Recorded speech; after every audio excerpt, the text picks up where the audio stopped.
Hello বন্ধুরা, welcome to hashtag study. আমি তোমাদের সঙ্গে অভিজিৎ আবার হাজির হয়ে গেছি আরও একটি গুরুত্বপূর্ণ ভিডিওকে সঙ্গে নিয়ে।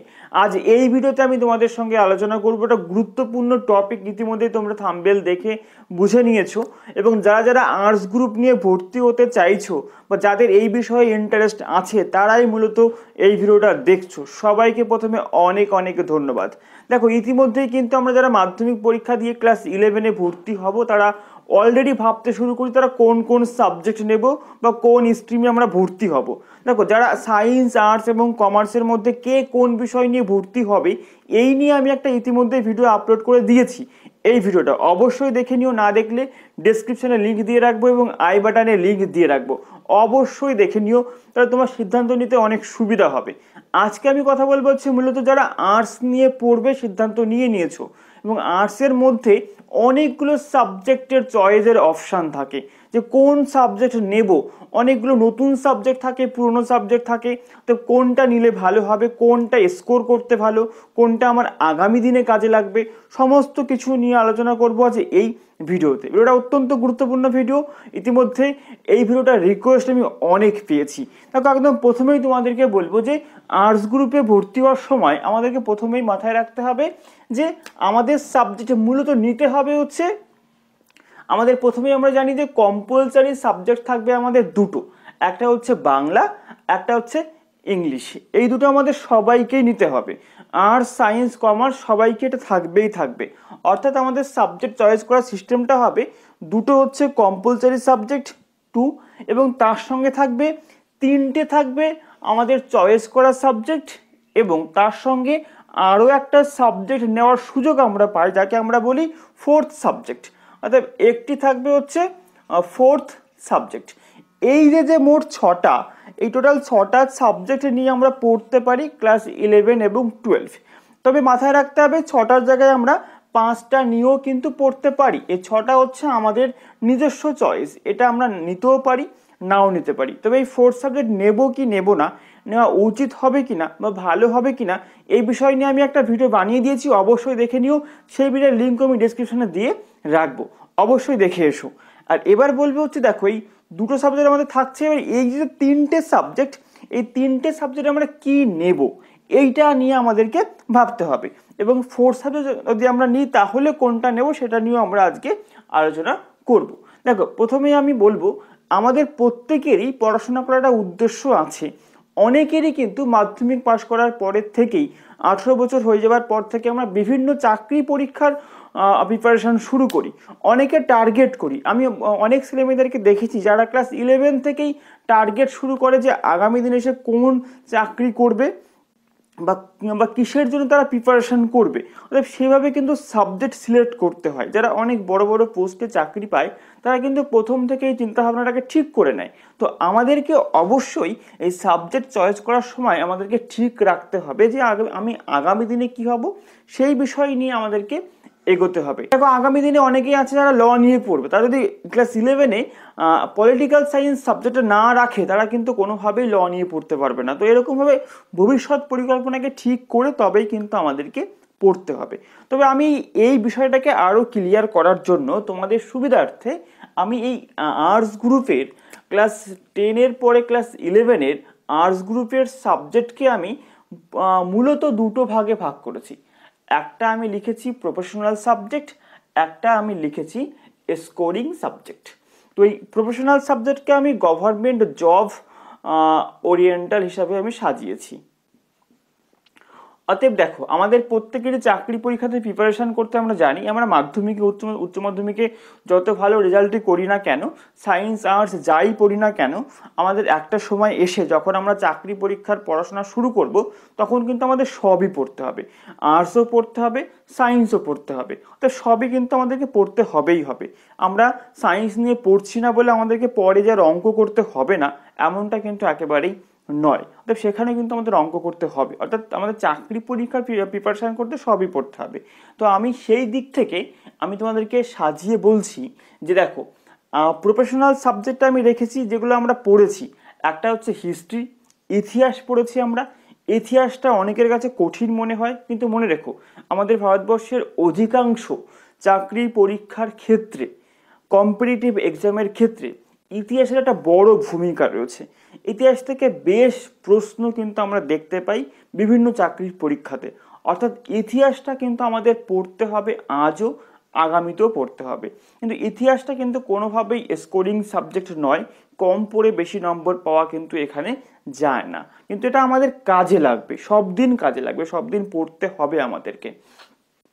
পরে রেখেছে জিওগ্রাফি। জিওগ্রাফি অনেকের কাছে কঠিন, অনেকের কাছে সহজ, অনেকে আবার এই সাবজেক্টটা সমস্ত স্কুলে না থাকার কারণে অনেকে নিতেও পারে না। তবে আমাদের ভূগোল সাবজেক্টটা কিন্তু আগামী দিনে আমাদেরকে পড়তে হবে, চাকরি পরীক্ষার জন্য ভীষণভাবে গুরুত্বপূর্ণ হয় এই বিষয়টা। বিসিএস এর ক্ষেত্রে একটা বিশাল বড় অংশ জুড়ে ভূগোল থাকে, তো এরকমের প্রত্যেকটা পরীক্ষাতে কিন্তু আমরা ভূগোল থেকে প্রশ্ন আমরা পাবোই পাবো। তো আগামী দিনেও পড়তে হবে, এখনও পড়তে হবে।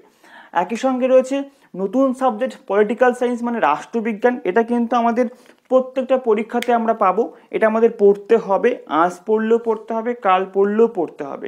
তবে এই বিষয়টা অনেকের কাছে কঠিন মনে হতে পারে, কিন্তু আমি বলবো যে ভীষণ সহজ সাবজেক্ট। আমার একটা প্রিয় সাবজেক্ট হচ্ছে পলিটিক্যাল সায়েন্স। এখানে কিন্তু স্কোরিং, মানে এটাকে আমি প্রফেশনালও বলবো এবং স্কোরিংও বলবো, মানে এখানে স্কোর করাটাও খুব সহজ, কম পড়ে ভালো নম্বর কিন্তু এখানে পাওয়া যায়। আর সবথেকে বড় কথা হচ্ছে আগামী দিনে তোমার এটা অনেক ভালো কাজে লাগে। এই বিষয়টা আমাদের ল পড়তে গেলেও কিন্তু এই বিষয়টা কিন্তু থাকতে হয়। এরপরে বলবো হচ্ছে ইকোনমিক্স। দেখো, অর্থনীতি এটা একটু কঠিন সাবজেক্ট অনেকের কাছে মনে হয়, এটা স্কোরিং সাবজেক্ট নয়, এখানে পড়তে হয়, পড়ে নাম্বার পেতে হয়, বুঝতে হয়। তবে এটাকে কিন্তু আগামী দিনেও কাজে লাগবে, সব দিন কাজে লাগবে। আমরা চাকরি পরীক্ষা দিতে গেলে আমাদেরকে এই বিষয়গুলো কাজে লাগবেই লাগবে। তো যারা যারা সাবজেক্ট চয়েস করার সময় শুধুমাত্র স্কোরিং সাবজেক্টের দিকে ভিড়ছো, আমি তাদেরকে বলবো অবশ্যই এই কথাগুলো মাথায় রাখো। এই বিষয়গুলো কিন্তু আজ স্কিপ করলেও আগামী দিনে আমাকে পড়তে হবে, অর্থাৎ স্কিপ না করে পড়াটাও অনেক বেশি লাভজনক। আর মনে রেখো, স্কোরিং তো হবে, কিন্তু আগামী দিনে সফলতা পেতে গেলে এই সমস্ত বিষয়ের পিছনে আমাকে ছুটতেই হবে। এটা হচ্ছে প্রফেশনাল সাবজেক্ট গেল। এবার এগুলো হচ্ছে আমাদের চাকরি পরীক্ষাতে থাকবে, এটা আমরা বুঝতে পারলাম। এবার আমি তোমাদেরকে বলবো যে স্কোরিং সাবজেক্ট। দেখো, স্কোর করতে মানে কি, আমি কম পড়বো বেশি নাম্বার পাবো, আমি কম হেডেক নেব বেশি নাম্বার পাবো, এরকম কিন্তু অনেকের একটা চিন্তাভাবনা আসে ক্লাস 11-এ উঠে, যে কম পড়ে বেশি নাম্বার পেয়ে যাবে, কোনো চাপ নেই। দেখো, এই যে বিষয়টা, আমি কম পড়ে বেশি নাম্বার তুললাম, স্কোর করলাম, কিন্তু বর্তমানে কিন্তু স্কোরের ওপরে চাকরি এখন আর হয় না। আগে কিছু হতো যে ভালো নাম্বার পেলে পরে সেই নাম্বারের বেসিসে চাকরি হয়ে যেত, কিন্তু এখন আর হচ্ছে না। তবে আমাকে আগামী দিনে পড়তে হবে, পরীক্ষা দিতে হবে। তবে স্কোরের পিছনে না ছুটে একটু মাথা খাটিয়ে ভবিষ্যতের পরিকল্পনা করে আমাদেরকে এগোতে হবে। দেখো, প্রথমে আমি এখানে রেখেছি হচ্ছে ফিলোসফি, মানে দর্শন। দর্শনটা হচ্ছে আমাদের দার্শনিক তত্ত্ব, এখানে ক্লাস 11-12-এ আছে। এই সাবজেক্টটা প্রচুর স্কোরিং সাবজেক্ট, লজিক্যাল সাবজেক্ট, কম পড়ে বেশি নাম্বার তোলা যায়। এখানে অনেকে প্রায় 95+ নাম্বারও কিন্তু পেয়ে যায়, খুব কমায় স্টুডেন্টও কিন্তু 80+ নাম্বার পেয়ে যায়। তো এটা স্কোরিং সাবজেক্ট। কিন্তু আগামী দিনে মনে রাখতে হবে এই বিষয়টা নিয়ে কিন্তু আমরা স্কুল টিচার ছাড়া বা কলেজে প্রফেসর ছাড়া বা দার্শনিক হওয়া ছাড়া খুব একটা ভালো কেরিয়ার অপশন আমরা এখানে সচরাচর পাবো না, এবং কোনো চাকরির পরীক্ষাতে কিন্তু এর থেকে প্রশ্ন আমরা পাবো না। এটা কিন্তু আমাদেরকে মাথায় রাখতে, এটা কেবলমাত্র স্কোরিং হিসাবেই আমরা নিতে পারি ক্লাস 11-এ। এরপরে আসবো হচ্ছে ফিজিক্যাল এডুকেশন। দেখো, এই বিষয়টা খুব ভালো সাবজেক্ট, এটা আমি একটু লাস্টে তোমাদেরকে বলছি। এরপরে আসবো হচ্ছে এডুকেশন। দেখো, এডুকেশন বিষয়টা ক্ষেত্রে কিন্তু আমাদের চাকরি পরীক্ষাকে উদ্দেশ্য করে খুব একটা প্রশ্ন আমরা পাবো না, এবং স্কোরিং সাবজেক্ট অবশ্যই, তবে একটু একটু পড়তে হবে, একটু পড়লেই আমরা এখানে ভালো নম্বর তুলতে পারি। এবং এর কিন্তু ভবিষ্যৎ কেরিয়ারও খুব একটা উজ্জ্বল কেরিয়ার তা নয়, তবে বিএড কলেজে পড়াতে হলে বা কলেজে পড়াতে হলে, স্কুল টিচারে পড়াতে হলে, তো সেই দিক থেকে এডুকেশনটা ভালো। তবে চাকরি পরীক্ষাতে এখানে খুব একটা প্রশ্ন কিন্তু আমরা পাই না বা পাবো না। এরপরে আসবো হচ্ছে সংস্কৃত। দেখো, সংস্কৃতটা হচ্ছে একটা স্কোরিং সাবজেক্ট, এখানে আমরা কম পড়ে প্রচুর নাম্বার পেতে পারি, এবং এখানে বাংলাতেই পড়তে হয়, মানে আমাদের বলা হয় সংস্কৃত কিন্তু বাংলাতেই পড়তে হয়। এখানে নাম্বার পাওয়ার একটা স্কোপ রয়েছে, আমরা কম পড়ে বেশি নাম্বার পাওয়া সম্ভব। এবং এটা নিয়ে কিন্তু আমাদের কলেজে পড়ানো, স্কুলে পড়ানোতে টিচিং লাইনের স্কোপগুলো এখানে থাকে। এই সমস্ত পরীক্ষাতে আমরা এগোতে পারি, কিন্তু গভর্নমেন্টের বা কম্পিটিটিভ এক্সামের ক্ষেত্রে এর কোনো ভূমিকা কিন্তু আমরা তেমন পাবোই না, মানে পাবো না বলতেই পারি। এরপরে আসবো হচ্ছে আমরা ইভিএস। দেখো ইভিএস এর ক্ষেত্রে হচ্ছে এখানে পরিবেশবিদ্যা, এখানে আমাদের বেশ খুব কম পড়ে বেশি নম্বর পাওয়া সম্ভব, সিলেবাসটা খুব শর্ট সিলেবাস হয়। এখান থেকে কিন্তু চাকরি পরীক্ষাতে প্রশ্ন আসে না বলবো না, অবশ্যই আসে।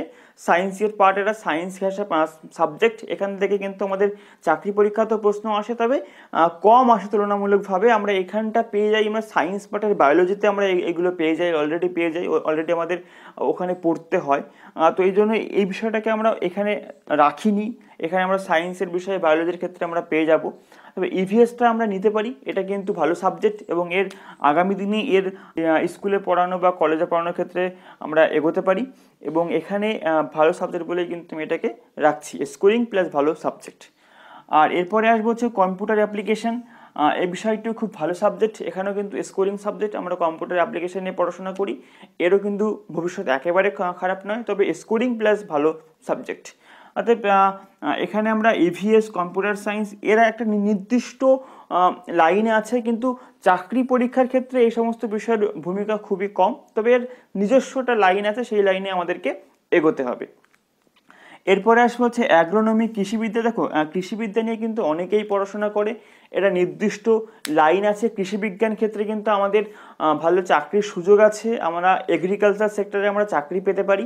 অর্থাৎ কৃষিবিজ্ঞান নিয়ে বিজ্ঞান নিয়ে কিন্তু অনেকেই এগোচ্ছে, ভালো সাবজেক্ট, স্কোরিং একটু পড়লেই আমরা স্কোর করতে পারি, এবং এটা নির্দিষ্ট লাইন ধরে যদি আমরা এগিয়ে যাই তাহলে কিন্তু আমরা চাকরি পাবো বা পেতে পারি। তবে অ্যাগ্রোনমির কিন্তু গভর্নমেন্ট জবের ক্ষেত্রে খুব একটা গুরুত্বপূর্ণ ভূমিকা কিন্তু নেই, বা মানে কম্পিটিটিভ এক্সামের ক্ষেত্রে। এবার বলবো হোম সায়েন্স, গৃহ সায়েন্স। দেখো এখানে মূলত হচ্ছে গৃহের সমস্ত কাজকর্ম, এই সমস্ত বিষয় নিয়ে আলোচনা করা হয়, এটা কিন্তু খুব একটা ভালো সাবজেক্ট আমি বলবো না, মানে এটার ভবিষ্যৎ অতটা উজ্জ্বল নয়, তবে গভর্নমেন্ট জব সেক্টরেও কিন্তু খুব একটা গুরুত্বপূর্ণ বিষয় মানে পালন করে না। এরপর হচ্ছে সাইকোলজি। দেখো সাইকোলজি কিন্তু অনেকেই পড়াশোনা করে, এটা নিয়ে পরবর্তীতে ওর নিজস্ব লাইনে এগিয়ে যায়, তো সাইকোলজির নিজস্ব লাইনে এগিয়ে গিয়ে অনেকে অনেক রকমের কাজ করতে শুরু করে। এরপরে আছে সোশিওলজি, অর্থাৎ সমাজবিজ্ঞান। দেখো এটাও কিন্তু নিয়ে অনেকে এগোয়, এরও কিন্তু ভালো কেরিয়ার অপশন তেমন নেই, তবে নিজস্ব লাইনে এগোতে হবে, সময় দিতে হবে এর পিছনে, তারপরে আমরা সাকসেস লাইফে পৌঁছাবো। তবে অনেকে এটা নিয়ে থাকে, আমরা বিসিএস বলো, ইউপিএসসি বলো, ওখানে কিন্তু আমরা স্পেশাল পেপার হিসাবে এটাকে আমরা পেয়ে যাই, তো অনেকেই কিন্তু এটা নিয়ে পড়াশোনা করে বা এটা সঙ্গে রাখে, এটা রাখলে আগামী দিনে হয়তো সুবিধা হবে, আমাদের বড় বড় পরীক্ষা, যাতে বিসিএস এর ক্ষেত্রে বিশেষ করে সুবিধা হবে। তবে আমাদের গভর্নমেন্ট জবটার যে কম্পিটিটিভ এক্সাম আছে, এখানে কিন্তু আর বিশাল বড় ভূমিকা কিন্তু আমরা, বা এখান থেকে অনেক প্রশ্ন কিন্তু কখনো হয় না, যদিও হয় দুটো একটা প্রশ্ন হবে যেগুলো আমরা এমনি পেয়ে যাই, তবে এই সমস্ত বিষয়ের ক্ষেত্রে কিন্তু প্রচুর প্রশ্ন হয়। এরপরে আছে নিউট্রিশন, এটাও নিয়ে অনেকে পড়াশোনা করে, স্কোরিং সাবজেক্ট, একটুখানি পড়তে হবে, একেবারেই না পড়ে নয়, একটু একটু পড়তে হবে, তবে আমরা স্কোর করতে পারবো, তবে এটার নিজস্ব লাইন আছে, সেই লাইন নিয়ে এগোতে হবে। তবে আমাদের গভর্নমেন্ট জবের ক্ষেত্রে এর ভূমিকা তেমন খুব একটা আমরা পাই না। অতএব এই নিউট্রিশন, ইভিএস, সোশ্যাল সায়েন্স, এই সমস্ত বিষয় নিয়ে যা যা আমরা পাই বা যা যা আমাদের কম্পিটিটিভ এক্সামের ক্ষেত্রে আসে, সেগুলো আমরা সায়েন্সের বিষয় হিসাবে, যখন ফিজিক্স, কেমিস্ট্রি, বায়োলজি, ম্যাথ আমাদের পড়তে হয়, আমরা জানি, প্রত্যেকেই জানি যে কম্পিটিটিভ এক্সামে এগুলো আমাদের পড়তে হয়, সেখানে আমরা এই সমস্ত বিষয়গুলো পেয়ে যাই। তো এই হচ্ছে আজকে আমাদের আর্টস গ্রুপের সাবজেক্ট বললাম, কোনটা কি সাবজেক্ট এবং কার কি বিষয় রয়েছে, কার কি ভবিষ্যৎ রয়েছে, কোনগুলো আমাদের আগামী দিনে কাজে লাগছে খুবভাবে, আগামী দিনে আমাদেরকে পড়তে হচ্ছে খুবভাবে, সেগুলো আমি তোমাদেরকে বললাম। তবে লাস্টে আমি তোমাদেরকে বলবো যে যারা একটু দুর্বল শ্রেণীর স্টুডেন্ট, তারা অবশ্যই স্কোরিং সাবজেক্টগুলোকে সঙ্গে রাখো, পাস করতে সুবিধা হবে। আর যারা একটু ভালো স্টুডেন্ট, তারা অবশ্যই ভবিষ্যৎকে মাথায় রেখে তারা প্রফেশনাল বা গভর্নমেন্ট জব ওরিয়েন্টাল যে সমস্ত বিষয়গুলো আছে, এগুলো নিয়ে পড়াশোনা করো, এগুলোকে সঙ্গে রাখো, স্কোরিংটা অবশ্যই সঙ্গে রেখো। আর আমি তোমাদেরকে বলবো যে ফোর্থ সাবজেক্ট অবশ্যই নাও, এটা নিয়ে কোনো লস নেই, লাভ ছাড়া। ফোর্থ সাবজেক্ট কী, এটা কোনটা নেওয়া উচিত, সেই বিষয় নিয়ে আমি নেক্সট একটা ভিডিওতে আলোচনা করব, ওটা অবশ্যই দেখে নিও, ভীষণ ভালো কাজে লাগবে তোমার। তবে অবশ্যই এই বিষয়গুলোকে বিচার করে তুমি তোমার ক্ষমতা, অ্যাবিলিটির ওপর নির্ভর করে তারপরে তুমি সাবজেক্টগুলোকে চয়েস করো। এছাড়াও আরও কিছু সাবজেক্ট আমি তোমাদেরকে বলবো, এটা হচ্ছে যেমন এগুলো হচ্ছে একদম প্রফেশনাল সাবজেক্ট, এগুলো নিয়ে অনেকেই এগিয়ে যায়, যেমন মাস মিডিয়া রয়েছে, ফাইন আর্টস রয়েছে, ড্যান্স রয়েছে, ফ্যাশন স্টাডিজ রয়েছে, এই সমস্ত বিষয়গুলো পড়ে সে নিজস্ব লাইনে তারা এগিয়ে যায়। অতএব মাস মিডিয়াতে এগিয়ে গেল, ফ্যাশন ডিজাইনে, ড্যান্সে, এই সমস্ত বিষয় হচ্ছে নিজস্ব ভালো লাগা বা নিজস্ব ক্ষমতার উপর নির্ভর করে। কারণ আমি যদি নাচতে না পারি তো অবশ্যই ড্যান্স নিয়ে পড়ে কোনো লাভ হবে না, ছবি আঁকতে না পড়লে ফাইন আর্ট নিয়ে পড়ে কোনো লাভ হবে না। এগুলো সমস্ত নিজের ভালো লাগার উপর নির্ভর করেই মূলত এই বিষয় নিয়ে অনেকে পড়াশোনা করে এগিয়ে যায়।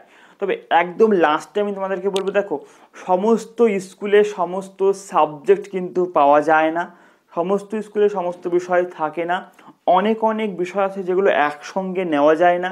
কোন স্কুলে কোন বিষয় আছে এটা তোমাদের জেনে নিতে হবে, তোমার এলাকার স্কুল সম্পর্কে তোমার আইডিয়া থাকতে হবে যে কোনগুলো আছে। সেইগুলো নিয়ে আমি নেক্সট ভিডিওতে আলোচনা করব যে কোন কোন বিষয় তুমি একসঙ্গে নিতে পারবে না এখনো পর্যন্ত বর্তমানে।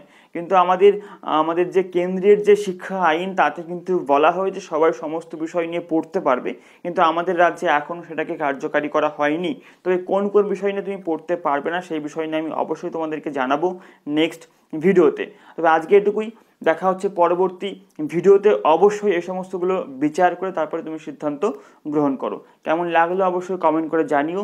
নেক্সট তুমি কোন বিষয়ে চাইছো অবশ্যই কমেন্ট করে জানিও। দেখা হচ্ছে পরবর্তী ভিডিওতে।